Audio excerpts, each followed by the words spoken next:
Novels for ever میں خوش آمدید۔ ناول بہاروں کے سنگ سنگ جس کے رائٹر ہیں اقرا صغیر احمد، اس کی یہ 8ویں ایپیسوڈ ہے اور آئیے بغیر کسی دیر کے اس ایپیسوڈ کو سٹارٹ کرتے ہیں۔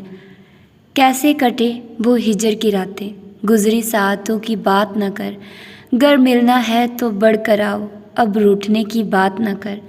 کبھی ایسا بھی ہو جاتا ہے جیسے ہم سوچ بھی نہیں سکتے۔ حسنہ کو یوں اچانک رات کی تاریکی میں خاموشی سے گھر سے چلے جانا، جہاں پھوپھو جان اور ان کی فیملی کے لیے نہایت رسوائی و ذلت کا باعث سبب تھا، وہیں صالحہ پھوپھو کے لیے بھی بدنامی کا باعث تھا۔ وہ اپنے ساتھ لائے ہوئے معزز مہمانوں کے آگے کس منہ سے جائیں گی؟ کیا بتائیں گی انہیں کہ ان کی ہونے والی بہو رات کو اس ٹائم بھاگ گئی جب سب مہندی کے ہنگامے میں مست تھے، اور وہ سر درد کے بہانے سے اندر سے کمرہ لاک کر کے کھڑکی کے ذریعے بھاگ نکلنے میں کامیاب ہو گئی؟ پھوپھو جان نے تمہارا حق مارنا چاہا تھا نا، دیکھو اللہ میاں نے کیسی انہیں رسوائی دی ہے۔ تم مان جاؤ تبندہ، فارحان بھائی کی محبت سچی تھی، جبھی تو انہوں نے تم کو کھوتے کھوتے بھی پا لیا ہے۔ اب تم اپنی ضد چھوڑ دو۔ شمائلہ تبندہ سے التجائیہ لہجے میں بولی۔ اس کا چہرہ آنسوؤں سے تر ہو رہا تھا۔ وہ کمرے میں پلنگ پر بیٹھی مسلسل روئے جا رہی تھی۔ حسنہ کے فرار کی خبر مہمانوں سے چھپائی گئی تھی اور دونوں گھروں کے بزرگ بند کمرے میں خفیہ میٹنگ میں مصروف ہو گئے تھے۔ رقیہ بیگم نے اسے حسنہ کے کمرے میں بیٹھا رہنے کی ہدایت کی تھی۔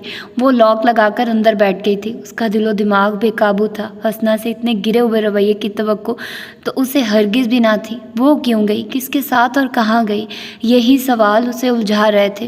2 گھنٹے بعد خورشید بی بی اس کے کمرے میں آئی تھی، ساتھ ان کے صالحہ بیگم، رقیہ بیگم بھی تھی۔ وہ اپنی امی کو اچانک دیکھ کر پریشان ہوئی تھی کہ صالحہ پھوپھو نے اسے بدحواس کر ڈالا تھا۔ تبندہ، ہمیں افسوس ہے کہ ہم دونوں بہنوں نے تمہارے ساتھ بہت زیادتی کی ہے، بہت دل دکھایا ہے تمہارا، جس کی سزا ہمیں مل گئی ہے۔ بیٹی اب ہماری عزت تمہارے ہاتھ میں ہے۔ شام کو نکاح اور رخصتی ہے۔ حسنہ ہمارا منہ کالا کر کے چلی گئی ہے۔ گھر مہمانوں اور رشتہ داروں سے بھرا ہوا ہے۔ بارات میں تمہارے خالو کے رشتہ دار بھی ہیں جو بہت اعلیٰ اسٹیٹس سے تعلق رکھتے ہیں۔ بارات اگر ایسے ہی واپس جائے گی تو سوچو ہماری کتنی بدنامی ہوگی کہ میرے میکے والے ایسے گھٹیا لوگ ہیں۔ مجھے معاف کر دو نا تبندہ، آپا جان کو بھی میں نے ہی بہکایا تھا۔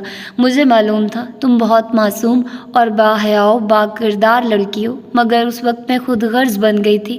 حسنہ کی محبت میں اپنے رب کو بھول گئی تھی۔ وہ جلیل القدیر رب مکروہ فریب کو پسند نہیں کرتا۔ وہ نہ خود ناانصافی کرتا ہے اور نہ ہونے دیتا ہے۔ ظالموں اور جھوٹے لوگوں کے لیے سخت عذاب ہے، اور دیکھو ایک عذاب تو مجھ پر دنیا میں ہی مسلط ہو گیا۔ تم پر لگائے گئے تمام الزام اور ساری تہمتیں میری بیٹی کے گناہ بن کر مجھ سے لپٹ گئے ہیں۔ میں نے تمہارے چہرے کے لیے کھلنے والے پھول نوچ کر اپنی بیٹی کی صحت سجانی چاہی تھی، اب وہی پھول رسوائی کے کانٹے اور ذلت کے انگارے بن کر میرے جسم میں پھیل گئے ہیں۔ مجھے معاف کر دو تبندہ، مجھے معاف کر دو۔ وہ روتے ہوئے ہاتھ جوڑ کر تبندہ سے بولی۔ خدا کے لیے پھوپھو جان، آپ اس طرح مجھے گناہ گار نہ کریں۔ آپ نے جو کچھ کیا مجھے اس پر اب کوئی پچھتاوا نہیں ہے۔ آج جو کچھ ہوا خدا گواہ ہے، اس میں میری کسی بد دعا کا اثر نہیں ہے، کیونکہ امی نے بچپن سے ہمیں ہر حال میں اللہ کا شکر ادا کرنے کی عادت ڈالی ہے۔ جو میرے ساتھ ہوا اس میں میرے نصیب کا دخل تھا، کسی کا کوئی قصور نہیں تھا۔ تبندہ ان کے جڑے ہوئے ہاتھ تھام کر بولی۔ وہ ایک دم ہی برسوں کی بیمار لگنے لگی تھی۔ تم نے مجھے معاف کر دیا نا بیٹی، تم میری بیٹی بن کر فارحان سے شادی کر لو۔ انہوں نے گویا دھماکہ کیا تھا۔ تبندہ کو اپنا وجود تنکوں کی مانند بکھرتا ہوا محسوس ہوا۔ اس نے چکراتے ہوئے سر کو پکڑ لیا۔ نہیں، میں شادی نہیں کروں گی، وہ ذہنی انداز میں بولی۔ بھابھی، آپ ہی اسے سمجھائیے۔ فارحان تو فوراً ہی واپس جا رہا تھا، بہت مشکلوں سے اسے روکا ہے۔ اب اس کی یہی خواہش ہے کہ تابندہ ہی اس کی بیوی بنے گی، ورنہ وہ ہمیشہ کے لیے یہ ملک چھوڑ دے گا، اور میں جانتی ہوں وہ زبان کا کتنا پکا ہے۔ صالحہ بیگم خورشید بی بی سے منت بھرے لہجے میں بولی۔ میں اسے کیا سمجھاؤں، میری خود کچھ سمجھ میں نہیں آ رہا ہے۔ شام ہونے میں کچھ ہی دیر باقی ہے، یہ سب کس طرح ہوگا؟ خورشید بی بی اس نئی افتاد پر پریشان اور بخلائی ہوئی تھی۔ ان دونوں کے سمجھانے کے باوجود تبندہ راضی نہیں ہوئی تھی۔ رقیہ بیگم نے ان دونوں کو ڈرائیور کے ساتھ گھر پہنچا دیا تھا۔ ان کے کمرے میں بند موجودگی کے باعث مہمان چونکنا شروع ہو گئے تھے، اور وہ کسی طرح بھی بات کو باہر پھیلانا نہیں چاہ رہی تھی۔